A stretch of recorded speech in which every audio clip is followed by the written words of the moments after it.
Telangana CM Revanth Reddy మాట్లాడుతున్నారు. ఇప్పుడు live చూద్దాం.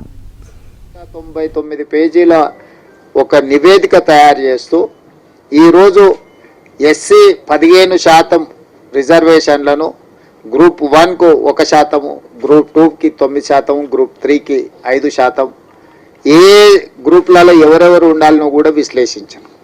ఈరోజు మా సోదరులు మా లక్ష్మణ్ 9 అంటున్నాడు. 9 కాదు, పావు తక్కువ 10 మీకే ఇచ్చింది. ఎందుకంటే అతి తక్కువ జనాభా ఉన్న వాళ్ళు ఎన్నడూ ఏ అభివృద్ధి ఫలాలు ఆశించని వాళ్ళని గ్రూప్ 1లో పెట్టాం. తర్వాత మోడరేట్గా కొంచెం పర్వాలేదు అనుకున్న వాళ్ళని గ్రూప్ 2లో పెట్టుకున్నాం. సిగ్నిఫికెంట్గా బెనిఫిట్ అంటే కొంచెం మెరుగైన ఫలితాలను సాధించుకున్న వాళ్ళని గ్రూప్ 3లో పెట్టుకున్నాం. సో గ్రూప్ 1 అండ్ గ్రూప్ 2లో ఉన్నది మొత్తం మాదిగా ఉపకులాలకు సంబంధించిన వాళ్ళే ఉన్నారు. వాళ్ళకు సంబంధించి పావు తక్కువ 10% రిజర్వేషన్ ఈరోజు మీకు అందుబాటులోకి వచ్చింది. ఇది ఎవరికి వ్యతిరేకం కాదు, మీకు జరిగిన అన్యాయాన్ని సరిదిద్దే ప్రయత్నం ఇది. ఈ సరిదిద్దే ప్రయత్నం చట్టపరంగా న్యాయపరంగా సుప్రీంకోర్టు నుంచి మొదలు పెడితే 1 మ్యాన్ కమిషన్ వరకు మీ పట్ల సానుభూతితో ఉండడం, ప్రధానంగా కాంగ్రెస్ పార్టీ రాహుల్ గాంధీ గారు ఎట్టి పరిస్థితుల చేయాలన్న ఆలోచన ఉండడం, దాన్ని వేగంగా నేనున్న కాబట్టి మీకు అమలు చేసిన.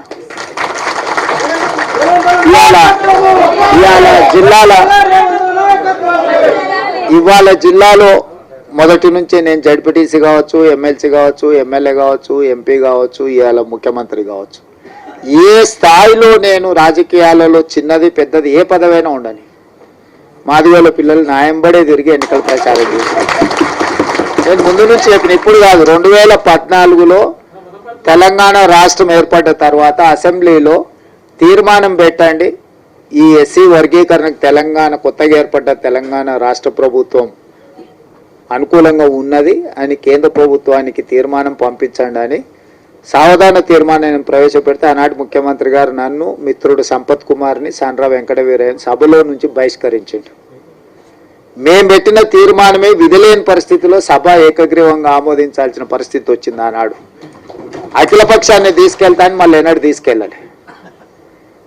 సరే, మీరు కొంతకాలం ఓపికగా చూసిర్రు, అవకాశం ఇచ్చిండ్రు, మీకు సహనం ఓపిక ఎక్కువ. మీరు 10 ఏళ్ళు అవకాశం ఇచ్చుకుంటా ఈరోజు రేపు ఈ సంవత్సరం వచ్చే సంవత్సరం ఆపై సంవత్సరం జరగకపోతుందా అని ఎదురు చూసారు. ఇక 10 ఏళ్లలో మీ సమస్యకు పరిష్కారం కాకపోతే ఈ సమస్యకు పరిష్కారం ఉన్నోళ్ళని దించడమే అని మీరు భావించిండ్రు.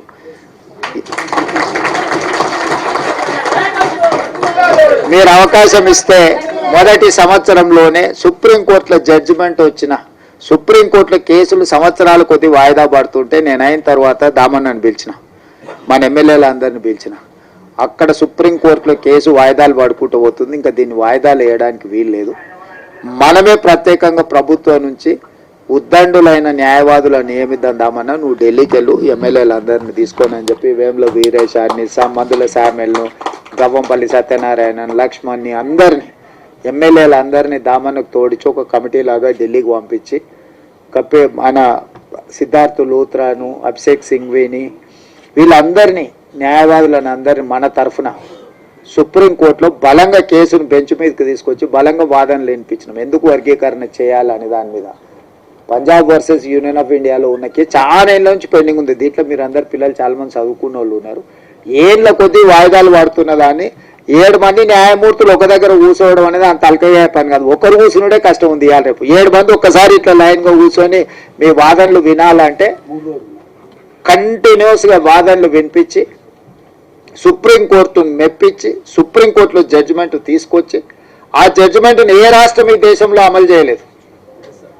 ఏ రాష్ట్రం, ఏ కేంద్ర ప్రభుత్వం. ఇవాళ మా సోదరుడు ఎక్కడైతే మద్దతు పలుతున్నా, నాకు మంచి మిత్రుడు ఆయన, నాకేం విభేదాలు లేవు. నేను మళ్ళీ మీరు ఎవరైనా అనుకున్నారు, కృష్ణమాదిగతో నాకు పర్సనల్ రిలేషన్ చాలా గొప్పగా ఉంది. ఆయనతో నాకు ఏం చిన్న ఎంట్రకాంత కూడా మాకు భిన్నాభిప్రాయాలు. కాకపోతే నాకంటే ఆయన కిషన్ అన్నని, మోడీని ఎక్కువ నమ్ముతుండు. కానీ వాళ్ళ ప్రభుత్వాలు ఉన్న దగ్గర కూడా ఎక్కడ అమలు చేయలే, ఎక్కడ కూడా. ఏ రాష్ట్రంలో అన్న వాళ్ళ ప్రభుత్వం ఉన్నా, కానీ ఇన్ని రాష్ట్రాలలో వాళ్ళ ప్రభుత్వం ఉంది, నన్ను చేసిరా. కానీ నేనేందంటే ఈ వర్గాలకు అన్యాయం జరిగింది, ఇక నేను ఉన్నప్పుడు కూడా న్యాయం చేయకపోతే వీళ్ళకి ఎవ్వరు న్యాయం చేయరని నేను బలంగా నమ్మిన. అందుకే ఎవరు ఏమన్నా అనుకొని ఎవరు ఏమన్నా తెచ్చుకొని ఈ జాతికి న్యాయం చేయాలనుకున్న పట్టుదలతోని దాన్ని పక్కడబందిగా అన్ని రకాలుగా చేసుకుంటూ వచ్చి నేను అసెంబ్లీలో బిల్లు వేసి, అంతకంటే ముందు ప్రొఫెసర్ కాసిము వీళ్ళు వాళ్ళు వచ్చి నాతో అడిగినారు. అంటే నేను చెప్పిన, మీకు బిల్లు కావాలన్నా ఆడావిడి కావాలన్నా అని. మాకు బిల్లు కావాలి సార్ అన్న. బిల్లు కావాలంటే దీనికి ఒక ప్రాసెస్ ఉంటుంది. పిల్లగాడు ఎంత తెలుగుకల్లో చదివినోడైనా వాడు సంవత్సరం చదివినాకనే పరీక్షలు పెడతాం కదా. దీనికి ప్రాసెస్ కూడా ఒక పద్ధతి ఉంటుంది. అసెంబ్లీ కానీ లేకపోతే క్యాబినెట్ కానీ కమిషన్ కానీ రిపోర్ట్ కానీ దాన్ని చట్టం రూపొందించాలి. చట్టంలో లొసుగులు ఉండొద్దు. మళ్ళీ దాన్ని చట్టం చేసినాక మళ్ళీ దాన్ని ఎవరు గారు దాంట్లో ఏదో ఒకటి ఎతికి కోడిగుడ్డు మీద ఈకలు వీకినట్టు ఏదైనా చేస్తే అది మళ్ళీ మొదటికి వస్తే ఇంక మళ్ళీ ఎప్పటికీ ఇది అపరిష్కృతమైన శాశ్వత సమస్య ఉంటుందని చెప్పి దాన్ని పక్కడ్బందీ చేసి దాన్ని మొత్తం దామన్నను ముందలు పెట్టి వెనకంగా మేము అందరం ఉండి మిగతా వాళ్ళందరినీ సమన్వయం చేసుకుంటూ నేను సభలో కూడా అందరినీ కూడగట్టి ఎవరు కూడా దీన్ని వ్యతిరేకించే సాహసం చేయలేదు. ఎవరిని కూడా వ్యతిరేకించనీయకుండా వ్యవహారం నడిపినాం. ఎందుకంటే దీన్ని అందరు ఆమోదంతో ముందుకు తీసుకెళ్తున్నాను ఒక అభిప్రాయం ఇవ్వడం ద్వారా మాదిగ ఉపకులాలు ఎవరికి అన్యాయం చేస్తలేరు. వీళ్ళు వాళ్ళ న్యాయమైన హక్కు కోసమే వాళ్ళు ప్రయత్నం చేస్తున్నారు అనే ఒక విస్తృత అభిప్రాయాన్ని కల్పించడం కోసం ప్రభుత్వం పూర్తిగా ప్రయత్నం చేసింది. ఇవాళ దాన్ని సాధించుకున్నాం. నేను ఆయన అసెంబ్లీలో చెప్పిన, దీన్ని కొలిక్కి తెచ్చే వరకు ఏ నోటిఫికేషన్ ఇవ్వనని. ఆయన నుంచి ఇవాళ వరకు ఒక్క నోటిఫికేషన్ కూడా ఇవ్వలే.